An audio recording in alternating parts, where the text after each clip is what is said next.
ஓம் காளிகாயே வித்மஹே மசானவாசின்யே தீமஹி தன்னோ கோர பிரச்சோதயாத்.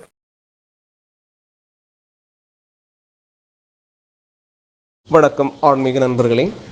மலையாள மாந்திரிக முறையில் காளிகோவில் சார்பாக நாம் இன்னைக்கு என்ன பார்க்க போகிறோம்னா, எதிரியை உச்சாடனம் செய்யக்கூடிய ஒரு எந்திரமும் அதுக்கான ஒரு மந்திரம் தான் நம்ம பார்க்க போகிறோம். அதுக்கு முன்னால் இனியும் நம்ம சேனலை சப்ஸ்கிரைப் பண்ணாதவங்க தயவு செய்து சப்ஸ்கிரைப் பண்ணுங்கள். உங்களுக்கு பிடிச்சிருந்தால் லைக் பண்ணுங்கள், ஷேர் பண்ணுங்கள். அதாவது நம்ம கோயிலுக்கு நிறைய பேர் கூப்பிடுறது எதிரிகள் தொல்லை, அதாவது எதிரிகளால் குடும்பம் அழிஞ்சிருக்கு, இன்றைக்கி எதிரியை பயந்து வாழ முடியாமல் இருக்கிறோம், குடும்பத்தில் ஏவல் பண்ணிகிட்ருக்காங்க, இல்லைன்னா செய்வனை வைக்கிறாங்க, அந்த மாதிரி உள்ள பிரச்சனை உருவாடி இருக்கும். அப்போ அந்த மாதிரி வரும்போது மனக்கவலையால் அந்த குடும்பமே தகர்ந்து போயிடும்னா, ஒரு எதிரியாக இருக்கும்போது ஒரு ஆள் ஒரு பகைவனாக இருந்து அந்த குடும்பத்துக்கு ஏதாவது கெடுதல் பண்ணும்போது அந்த அது ஏற்றெடுக்கக்கூடிய, இல்லைன்னா யாருக்கு பாதிக்குதோ அந்த குடும்பத்துக்கு ரொம்ப பாதிப்பு வருது. அதனால் அவங்க காரியங்கள் தடைவாருது, இல்லைன்னா மன நிம்மதி போகிறது, அந்த மாதிரி விஷயங்கள் எல்லாம் இருக்குது. அப்போது ஒரு எதிரி நம்ம பக்கத்தில் தலை வச்சு படுக்கக்கூடாது, நம்மளை விட்டு விலகி நிற்கணும், உச்சாடனமாக அவங்க போகணும். அதுக்கு வேண்டி தான் ஒரு எந்திரம். அப்போ இந்த எந்திரம் நீங்கள் எப்படி தயார் பண்ணணும்னா, ஒரு காரியத்தகடுன்னு சொன்னால் வெள்ளி தகடு எடுத்துக்கலாம், செம்பு தகடு எடுத்துக்கலாம். காரியத்தகடுங்கும்போது செம்பு தகடு போதும் உங்களுக்கு. பின்ன தகடில் வந்து நல்ல வேல்யூன்னு சொன்னால் சொர்ணத்தில் பண்ணால் வேல்யூ, வெள்ளியில் பண்ணால் வேல்யூ, செம்பில் பண்ணாலும் வேல்யூ. ஆனால் இது வந்து நீங்கள் செம்பிலேயே பண்ணால் போதும். ஒரு தகடு எடுத்து இந்த கொடுத்துருக்கிற எந்திரத்தை நீங்கள் வரையணும். இந்த எந்திரத்தை வரைஞ்சி நீங்கள் வந்து சனிக்கிழமை இந்த எந்திரத்துக்கு நம்ம பூஜை கொடுக்கணும். எப்படி பூஜை கொடுக்கணும்னு கேட்டால், ஒரு 4 அங்காய் பலி கொடுத்து இந்த எந்திரத்தை முதல்ல வரையணும். இந்த எந்திரத்தை வரைந்த பிறகு அந்த எந்திரத்தை நல்லா திருநீர் போட்டு நல்லா கழுகி எடுக்கணும். அதுக்கப்புறம் நாரங்காய் பலி கொடுக்கணும். நாரங்காய் பலி நான் முன்னாடி சொல்லியிருக்கேன். 4 அறுத்து அதில் குங்குமம் தடவி அந்த பலி அந்த தகடுக்கு ஊற்றி கொடுக்கறது, அன்னிட்டு அது கழுகி எடுக்கிறது, அன்னிட்டு பூஜை அறையில் நீங்கள் வச்சுக்கணும். ஒரு சனிக்கிழமை நீங்கள் ஸ்டார்ட் பண்ணணும் பூஜையை. இந்த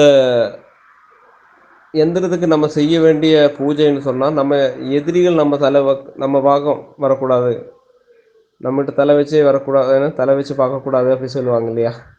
இப்போ நம்ம பக்கம் வரக்கூடாது யார் எதிரிகள். நம்ம வந்து அந்த எதிரி சாகணுன்னோ, இல்லைன்னா எதிரி கெட்டு போகணுன்னோ அந்த எண்ணத்தோடு எல்லாம் நம்ம பண்ணுறது. மாந்திரிக விதியில் அந்த மாதிரி விதிகள் நிறைய இருக்குது. நமக்கு அதெல்லாம் தேவையில்லை. ஒரு எதிரி பாதிப்பு நமக்கு வரக்கூடாது, அவங்களால நம்ம மனக்கவலை நமக்கு வரக்கூடாதுங்கிற எண்ணத்தால் தான் நம்ம இது பண்ணுறோம். அப்போ நம்ம மந்திரத்துக்கு தான் பவர் இந்த தகடுக்கும், புரியுதுங்களா. இந்த தகடை நீங்கள் கரெக்டாக யாருக்கு யூஸ் பண்ணுறீங்க, இல்லைன்னா எந்த எதிரி நம்ம மனசு நம்மகிட்ட வரக்கூடாதுங்கிறத நீங்கள் கரெக்டாக மனசில் வச்சுட்டு நீங்கள் இந்த மந்திரத்தை பண்ணணும்.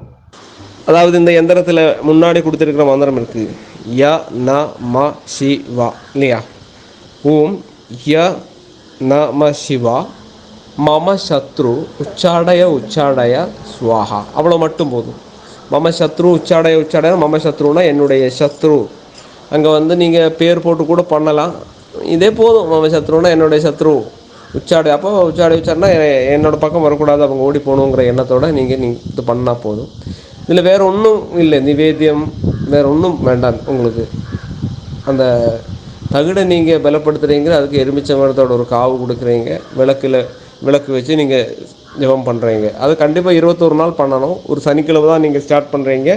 அந்த 21 நாளையில் வர சனிக்கிழமைக்கு எல்லாமே நீங்கள் வந்து ஒரு 1008 மந்திர ஜபம் கொடுங்க. பாக்கி உள்ள நாளுக்கு வந்து ஒரு 108 ஜபம் பண்ணுங்கள். அது வீட்லேயே வச்சுக்கோங்க. அந்த தகடு வீட்டுக்கு முன்னாடி கட்டி வைங்க. இப்போ ஒரு எதிரிகளும் நம்ம அடுக்க மாட்டாங்க. இது வந்து லலிதமான முறை தான்.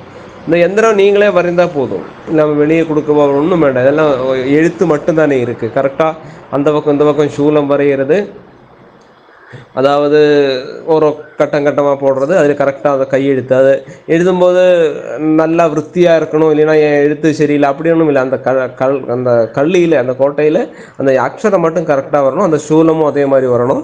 இல்லை நீங்கள் ஜெபம் பண்ணுற யார் ஜெபம் பண்ணுறாங்களோ அவங்க வந்து ஒரே ஆள் ஜெபம் பண்ணணும். எல்லோரும் மாறி இப்போ நாளைக்கு நான் இன்னைக்கு நீ அப்படி முடியாது. ஒரே ஒரு ஆள் அந்த ஜெபம் பண்ணணும். அந்த சிவன பகவானை மனசில் நினைச்சு இந்த எதிரிகள் வரக்கூடாதுன்னு சொல்லி நீங்கள் ஜெபம் பண்ணுங்கள். அதுக்கு பிறகு இந்த தகடை சுருட்டி வீட்டுக்கு முன்னாடி வாசப்படியில் நீங்கள் கட்டி வச்சுருங்க. ஒரு எதிரிகளும் உங்கள் பக்கமே வரமாட்டாங்க. ஏதாவது பிரச்சனை பண்ணுறவங்களும் அது அவங்க மெதுவாக அவங்க கம்மியாக போயிடுவாங்க.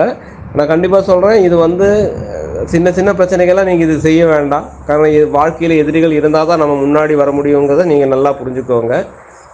ஒரு ஆளை கெடுதல் பண்ணுறவங்க நம்ம இது பண்ணுறதில்ல. இந்த தகுடு மந்திரம் நீங்கள் செய்கிற மனசு இதுதான் இதுக்கு வேல்யூ. அப்போ நல்லபடியாக நீங்கள் இதை பண்ணுங்கள். கெட்ட எண்ணமே தயவுசெய்து வரக்கூடாது. நான் மறுபடியும் சொல்கிறேன், ஒரு ஆளை அழிக்கணும்னு எல்லாம் நம்ம பண்ணுறது அந்த ஒரு எதிரியால் நமக்கு வந்து ஒருபாடு பாதிப்பு வரும்போது தான் நம்ம இதை பண்ணுறது. சரிங்களா? அப்போ உங்களுக்கு இந்த வீடியோ பிடிச்சிருந்தா லைக் பண்ணுங்கள், ஷேர் பண்ணுங்கள். நான் சொன்னதை புரிஞ்சாலும் நீங்கள் லைக் பண்ணுங்கள். உங்களுக்கு ஏதாவது சந்தேகம்னா இந்த காளி கோயில் நம்பரில் கால் பண்ணலாம், இல்லைன்னா ஒரு மெசேஜ் போடலாம். ரொம்ப நன்றி. அடுத்த வீடியோ பதிவில் நம்ம பார்ப்போம்.